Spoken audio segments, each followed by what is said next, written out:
Students हम लोग last वाली वीडियो में पढ़े थे डेवलपमेंट ऑफ एंडोस्पर्म और उससे पहले हम लोग पोस्ट फर्टिलाइजेशन चेंजेस की बात किए थे। और डेवलपमेंट ऑफ एंडोस्पर्म के बाद बताया गया था आपको कि पहले एंडोस्पर्म डेवलप करता है, उसके बाद एम्ब्रायो डेवलप करेगा, यानी जाइगोट किसमें डेवलप करके एम्ब्रायो बनाएगा। तो अब इससे आगे हम लोग पढ़ते हैं यहाँ पे डेवलपमेंट ऑफ एम्ब्रियो।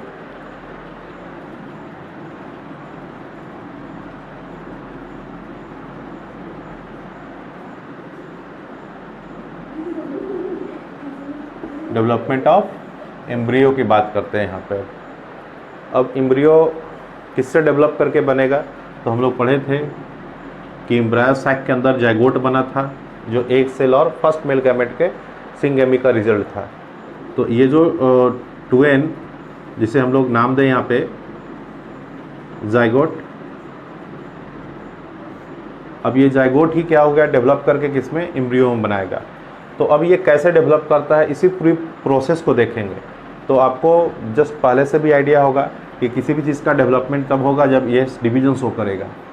तो कहीं ना कहीं ये क्या होगा, जाइगोट अब डिवीजन शो करने जा रहा है, इसलिए हम लोग इसको डिवीज़न भी कहते हैं कि जाइगोट के डेवलपमेंट को में हम लोग डिवीज़न का एक्चुअल में देखते हैं किस तरह से डिवाइड करके एम्ब्रियो डेवलप करता है यहाँ पे। ये तो सबसे पहले हम लोग बात करें कि ये डेवलप करके दो सेल बनाता है यहाँ पे, एक ऊपर और एक नीचे।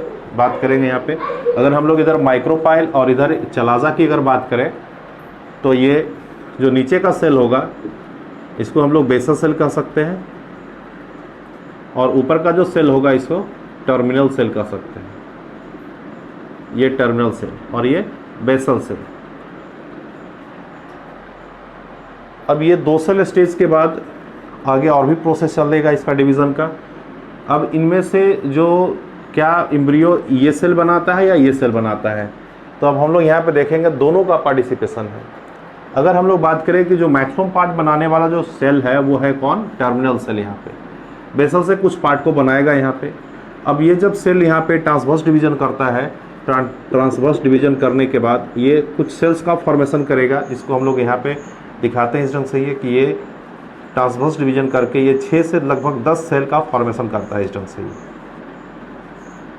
2 3 4 5 6 7 8 9 और एक सेल जो होगा थोड़ा लार्जर होता है, ये थोड़ा बड़ा होता है ये।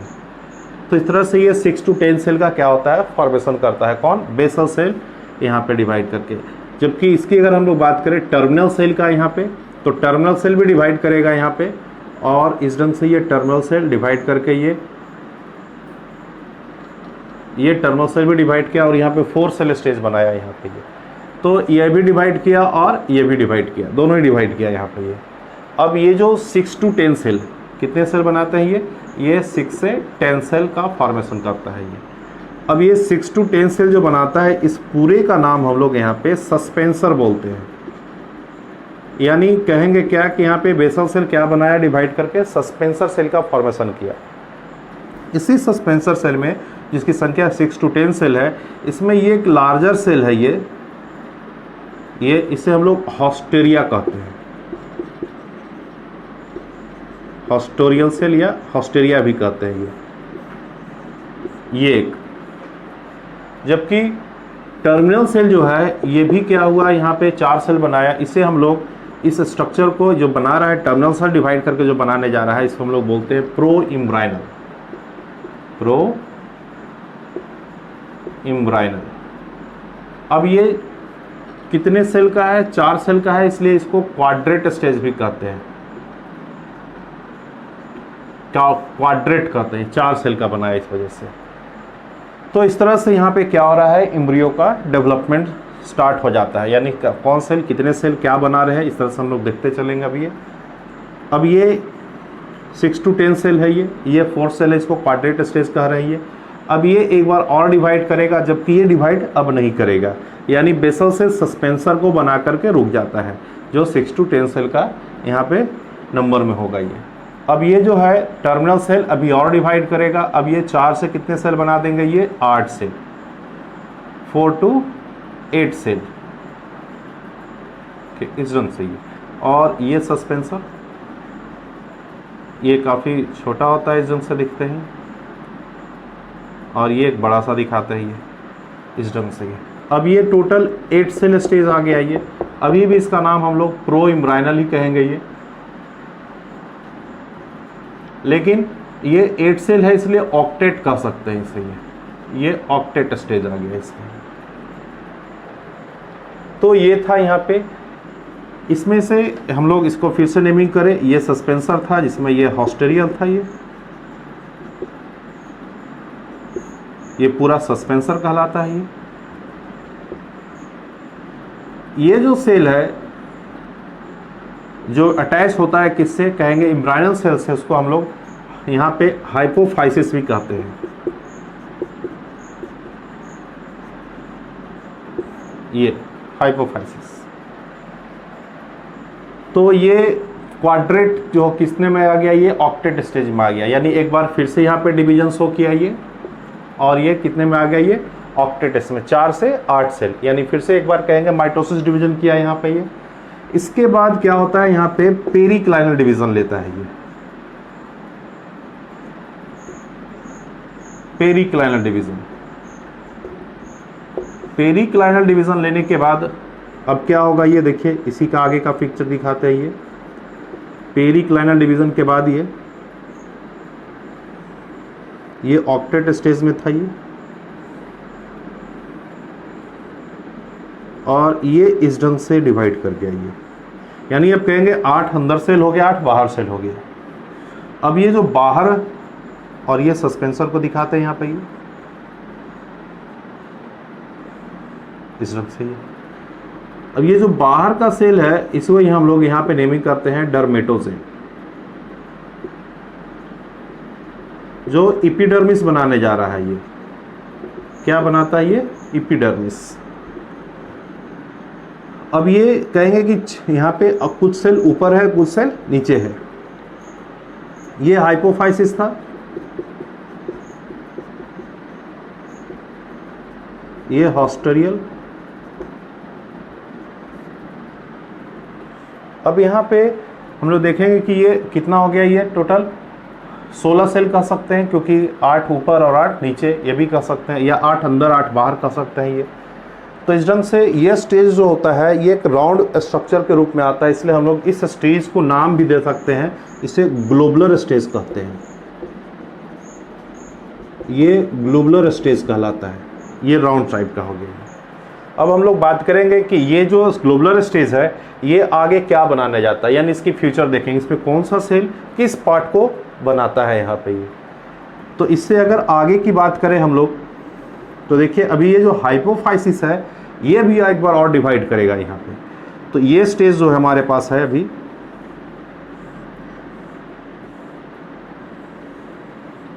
ये है। अब ये जो हाइपोफाइसिस है यहाँ पे भी ये देखिए ये सेल बनाता है यहाँ, इस ढंग से इसको हम लोग डिनोट कर सकते हैं। ये 1 2 3 4, ये देखिए इस ढंग से ये कुछ सेल बनाया ये। इसके बाद ये सस्पेंसर्स सेल है ये। तो ये हाइपोफाइसिस देखिए ये डिवाइड करके यहाँ पे 7 से 8 सेल का फॉर्मेशन करता है यहाँ पे ये। अब ये जो हाइपोफाइसिस है इसमें लोअर 4 सेल और अपर 4 सेल यहाँ भी कह सकते हैं, ये लोअर इम्ब्राइनल सेल और ये अपर इम्ब्राइनल सेल। अब हम लोग इसकी फ्यूचर की बात करेंगे। ये डिवाइड करके यहाँ पे बना लिया ये। अब इससे आगे क्या बनाने जा रहा है, कौन क्या करने जा रहा है यहाँ पे, हॉस्टेरियल का तो नाम से ही क्लियर है कि ये क्या करेगा, अटैचमेंट करके रखता है, हॉस्टेल होल्ड करके रखता है कहीं ना कहीं। और ये जो लोअर 4 सेल है यहाँ पे बात करेंगे, जो हाइपोफाइसिस यहाँ पे जो बनाया है, इस लोअर 4 सेल जो है इसका फ्यूचर क्या होगा यहाँ पे, तो ये रूट टिप का फॉर्मेशन करने जा रहा है। रूट टिप या रूट कैप बनाने जा रहा है यहाँ पे, ये रूट टिप या रूट कैप। इसके बाद ये क्या बनाएगा, अपर जो 4 सेल्स है यहाँ पे हाइपोफाइसिस जो डिवाइड किया था यहाँ पे, तो ये जो है अपर 4 सेल वो यहाँ पे रूट कॉर्टेक्स का फॉर्मेशन करेगा। ये जो लोअर सेल जो है यहाँ इम्ब्राइनल सेल का बात करेंगे, ये क्या बनाएगा, हाइपोकोटाइल का फॉर्मेशन करेगा ये हाइपोकोटाइल। और ये जो है ये प्लूमुल और कोटिलिडन ये बनाएगा। तो जस्ट हमने ये बता दिया आपको कि ये इसका फ्यूचर क्या होने जा रहा है, कौन किस पार्ट को बना रहा है यहाँ पे ये। तो हम लोग फिर से एक बार थोड़ा सा देखते हैं। यहाँ पे हमारे पास क्या था, तो एम्ब्रायनल सैक के अंदर जो सिंगेमी हुआ था उसका रिजल्ट था जाइगोट। जाइगोट यहाँ पे डिवाइड किया, यहाँ पे जस्ट कहेंगे ट्रांसवर्स डिवीजन किया ये, और ये दो सेल बनाया यहाँ पे, टर्मिनल सेल और एक basal cell. Basal cell suspensor cell का फॉर्मेशन किया डिवाइड करके, जबकि टर्मिनल सेल ये प्रोमिनाइनल क्वाड्रेट बोलते हैं क्योंकि 4 सेल का स्टेज है ये।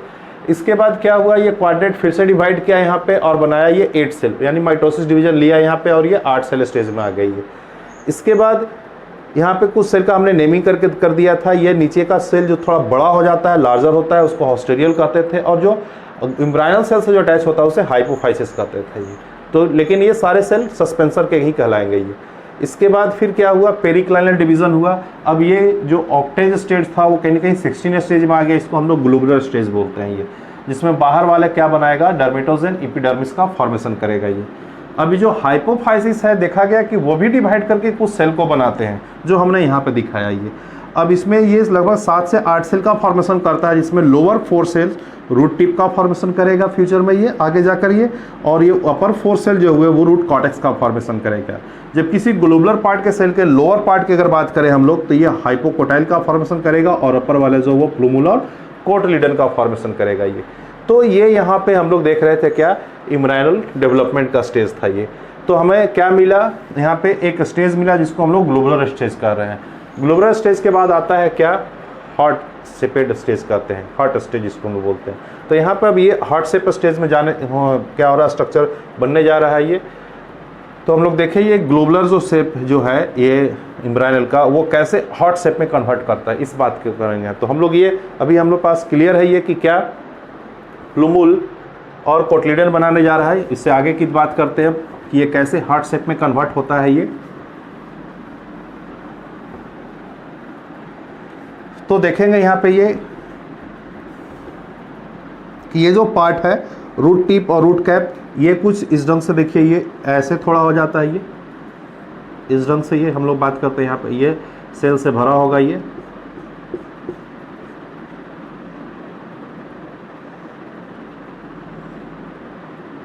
और ये जो पार्ट हुआ रूट कॉर्टेक्स रूट टिप और रूट कॉर्टेक्स का फॉर्मेशन यहाँ पे। इसके बाद ये जो हाइपोकोटाइल पार्ट है ये यहाँ पे दिखाते हैं, ये जस्ट हाइपोकोटाइल पार्ट हो गया ये। और ये जो अपर पार्ट जो था वो क्या बना रहा है, प्लूमुल और कोटिलिडन। ये कुछ इस ढंग से ये शेप लिखाते हैं यहाँ पे, ये ऐसे कुछ ऐसे ही। अब यहाँ पे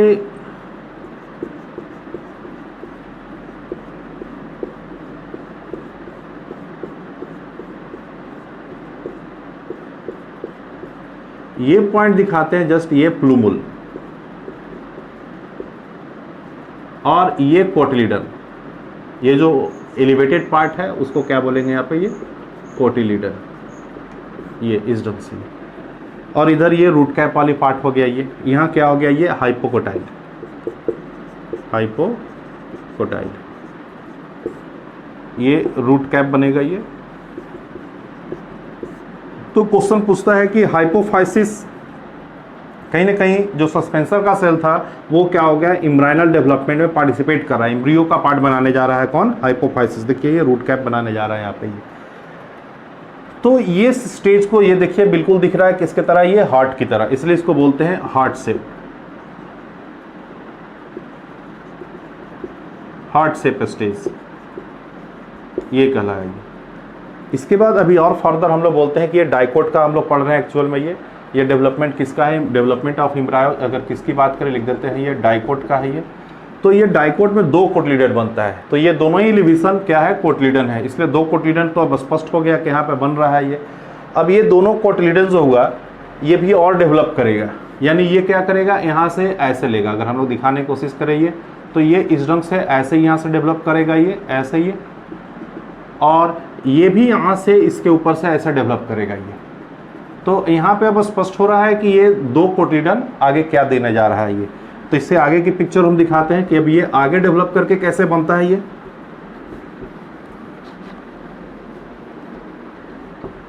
तो आप जो बुक में फिगर जो देखते हैं इस ढंग से, ये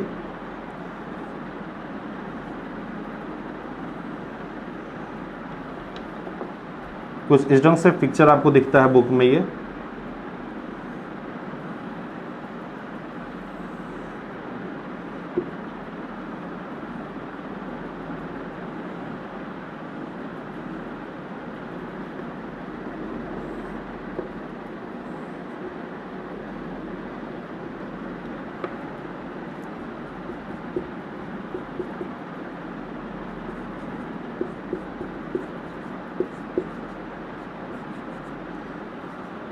तो यहाँ प्लूमुल,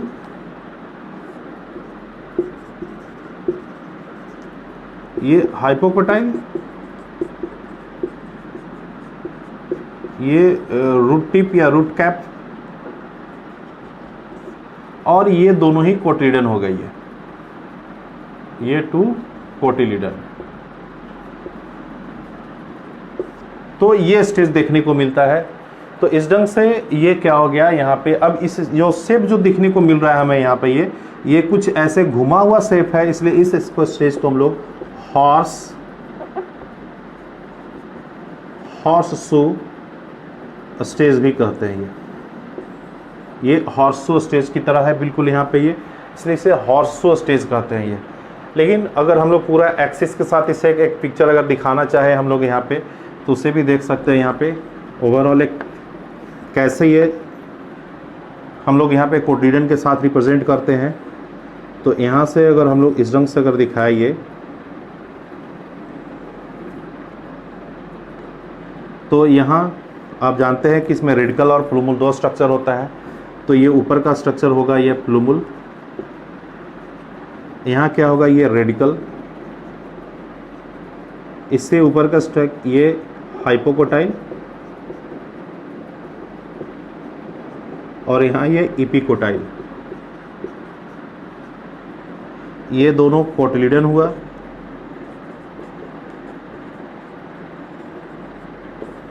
और ये कोटिलिडनरी जंक्शन कहते हैं इसे, जहाँ पे दोनों कोटिलीडन अटैच होता है। ये जंक्शन कहलाया ये।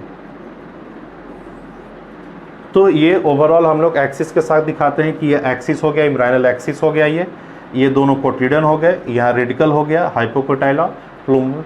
तो इस तरह से यहाँ पे डाइकोट के केस में क्या होता है, डेवलपमेंट ऑफ एम्ब्रियो होता है। इसके बाद अगर हम लोग बात करें तो ये डाइकोट के केस में था।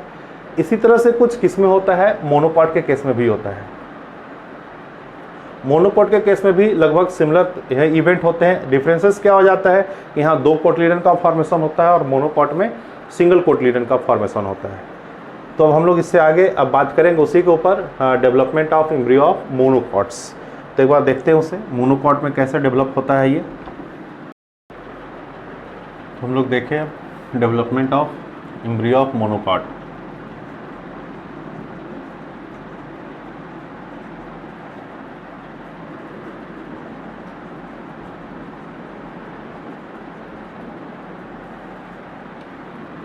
अभी हम लोग बात कर रहे थे ये कि सिमिलर होता है, किसके तरह, डाइकोट की तरह ही होता है।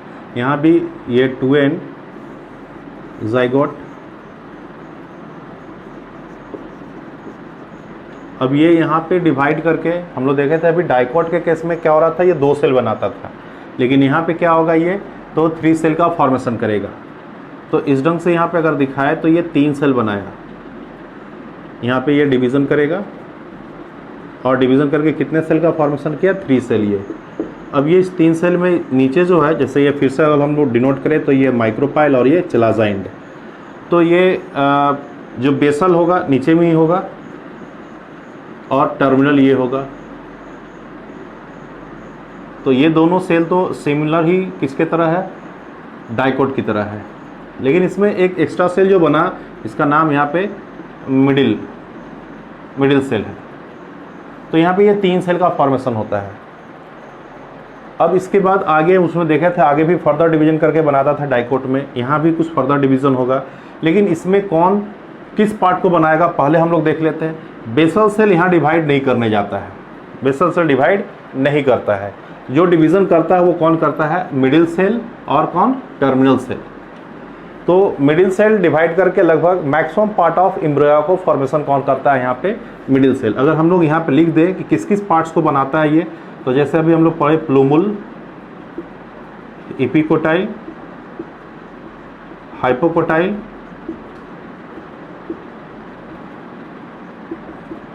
रेडिकल, सस्पेंसर, यानी लगभग सारे पार्ट का फॉर्मेशन कौन करता है यहाँ पे, मिडिल सेल के थ्रू ही होता है यहाँ पे। टर्मिनल सेल क्या बनाता है, जबकि ये तो डिवाइड ही करता नहीं करता है। टर्मिनल सेल के यहाँ पे बनाता है कोटिलिडन, ये कोटिलिडन का फॉर्मेशन करता है। तो अब यहाँ पे हम लोग देखते हैं कि मिडिल सेल कैसे डिवाइड करके क्या बनाता है यहाँ पे। ये middle cell, sorry basal cell,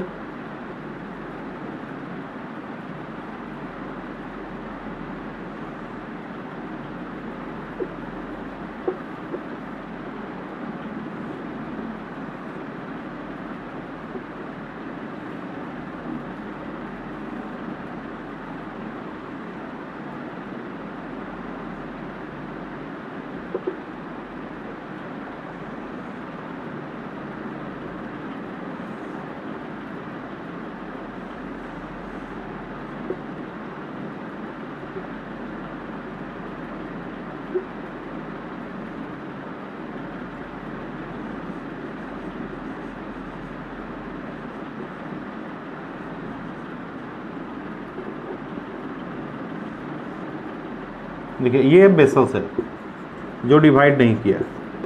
अब ये यहाँ पे अगर हम लोग बात करें यहाँ पे ये, तो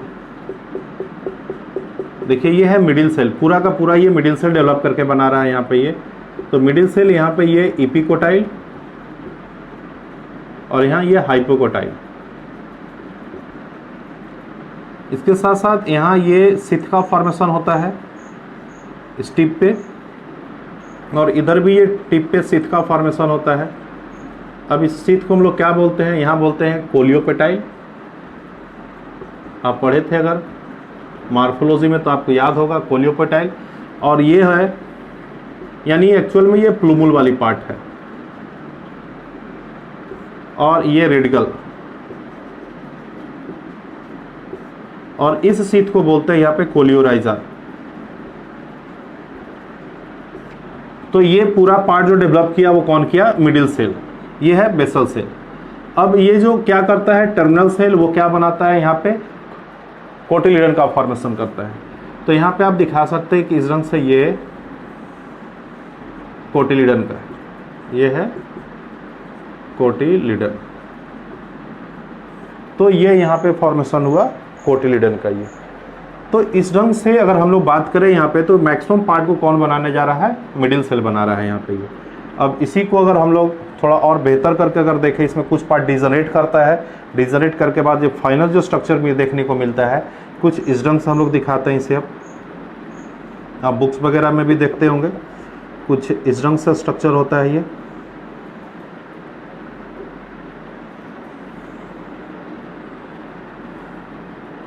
ये सिथ,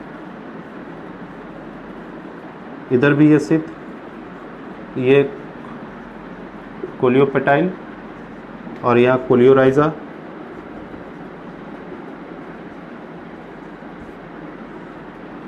और ये कोटिलिडन।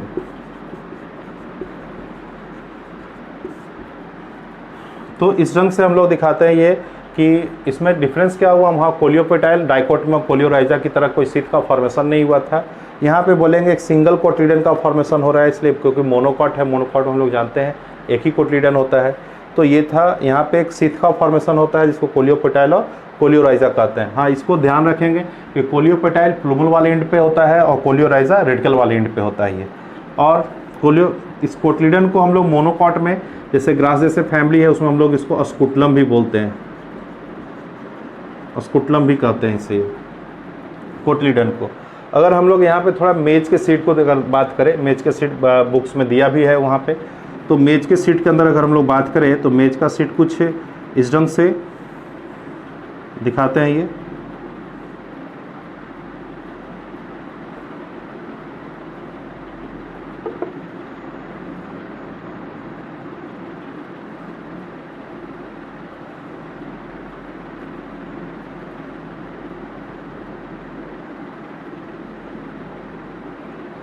यहाँ पे ये शीथ, यहाँ पे ये शीथ, ये वही स्ट्रक्चर को जस्ट यहाँ पुट कर रहे हैं। ये यहाँ पे इपिथेलियम लेयर होता है जो सेपरेट करके रखता है कहीं ना कहीं से ये।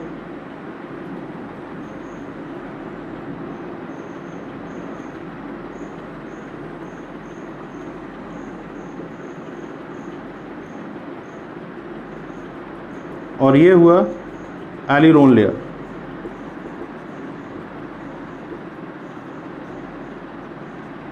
और ये इंडोस्पर्म, ये इंडोस्पर्म, ये एक्चुअल में स्टार्ची होता है। एलिरोन लेयर प्रोटीन स्टोर करके रखता है, प्रोटीनिशियस लेयर होता है ये। और ये कोलियोपेटाइल, और यहाँ ये कोलियोराइजा।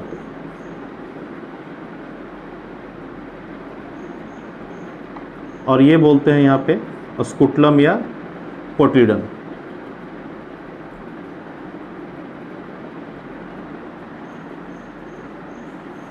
तो ये स्ट्रक्चर यहाँ पे दिखाते हैं। अब हम लोग बोलते हैं कि यहाँ पे ये जो स्कुटलम और कोटिलिडन का क्या फंक्शन होता है, ये बोलते हैं आगे ये जाकर क्या होगा, शूट पार्ट को डेवलप करता है, ये रूट पार्ट को डेवलप करता है।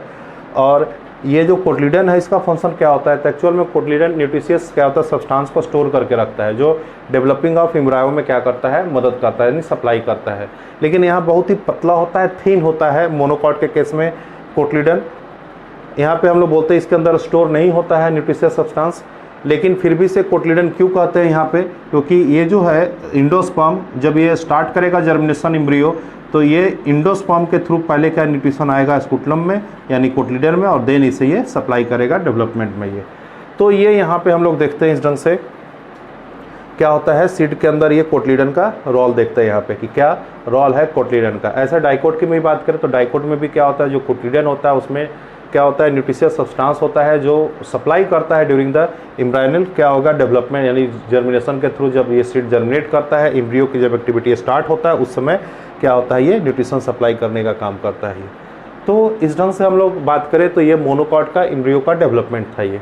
तो डिफरेंसेस, सर्टेन डिफरेंसेस यहाँ पे देखने को मिलता है कि यहाँ सिंगल कोटिलिडन है, वहाँ डाइकोट में क्या है, डबल कोटिलिडन होता है। यहाँ कोलियोराइजा और कोलियोपेटाइल जैसा एक स्ट्रक्चर बनते हैं, जबकि वहाँ पे ये देखने को नहीं मिलता है। हाँ, क्वेश्चन पूछता है यहाँ पे क्या कि मोनोकॉट से बहुत कम ही क्वेश्चन पूछेगा, ज़्यादातर क्वेश्चन पूछता है डाइकोट से। डाइकोट में जो स्टेज था, जो जिसका हम लोग बात कर रहे थे कि अलग अलग स्टेज बन रहे थे, उसमें अलग अलग शेप बन रहे थे डेवलपमेंट के दौरान, तो उसमें शेप में कौन कौन सा शेप बनता है ये पूछता है, उस शेप का सीक्वेंस भी पूछता है। तो सबसे पहले अगर हम लोग वहाँ पर बात करें डाइकोट के केस में क्या बना था हमें, तो ग्लोबुलर शेप बना था। क्या बना था, ग्लोबुलर। उसके बाद फिर बना था हार्ट शेप, उसके बाद हॉर्स शू या टिपिकल शेप भी कहते हैं, ये हार्ट शेप बना था, हॉर्स शू शेप बना था। तो इस सीक्वेंस को याद रखेंगे, पहले कौन बना, उसके बाद कौन बना, उसके बाद कौन बना, ये सीक्वेंस पूछता है यहाँ पे जा। तो इस चीज़ को हम लोग वहाँ पे थोड़ा ज़्यादा फोकस करेंगे। तो इस तरह से एम्ब्रियो डेवलप किया। तो इस एम्ब्रियो को डेवलपमेंट में जो न्यूट्रिशन देने का काम करता है वो कौन करता है, इंडोस्पर्म। इंडोस्पर्म न्यूट्रिशन देता है, देन एम्ब्रियो का क्या होता है, डेवलपमेंट होता है ये। तो ये था मोनोकॉट में एम्ब्रियो का डेवलपमेंट।